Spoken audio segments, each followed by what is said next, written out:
Friends insurance சார்பாக பல விழிப்புணர்வு தகவல்களை மக்களுக்கு நம்ம கொடுத்து கொண்டே வருகிறோம். அதுல இன்று ஒரு தகவலாக என்னன்னா சார், இப்ப கார், ஆட்டோ போன்ற வாகனங்களுக்கு வந்து அதிகமான நபர்களை ஏற்றினா ரிஜெக்ட் ஆகிறத பத்தி நீங்க சொல்லிட்டீங்க.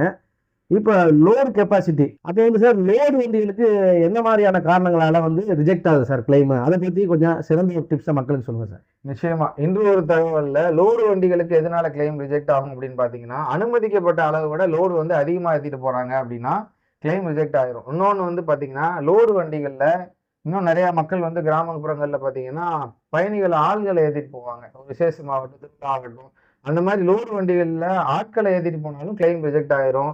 ஒரு வண்டிக்கு இவ்வளவுதான் பேலோடு அப்படின்னு சொல்லி அந்த வண்டியோட பேலோடு அப்படின்னு சொல்லுவாங்க. அந்த பேலோடுக்கு அதிகமான நீங்க டன்னேஜ் ஏத்திட்டு போறீங்க, பாரங்களை அதிகமா சுமந்துட்டு போறீங்க அப்படின்னாலும் அதுவும் சட்டத்துக்கு எதிரானது அப்படிங்கிற அடிப்படையில உங்களுக்கு அந்த இன்சூரன்ஸ் கம்பெனி உங்களோட கிளைமை ரிஜெக்ட் செய்யறதுக்கு வாய்ப்பு இருக்கு. அதுல இருந்தும் நீங்க கவனமா இருங்க. அதை இன்றைக்கு ஒரு தகவலா சொல்லிக்கிறோம்.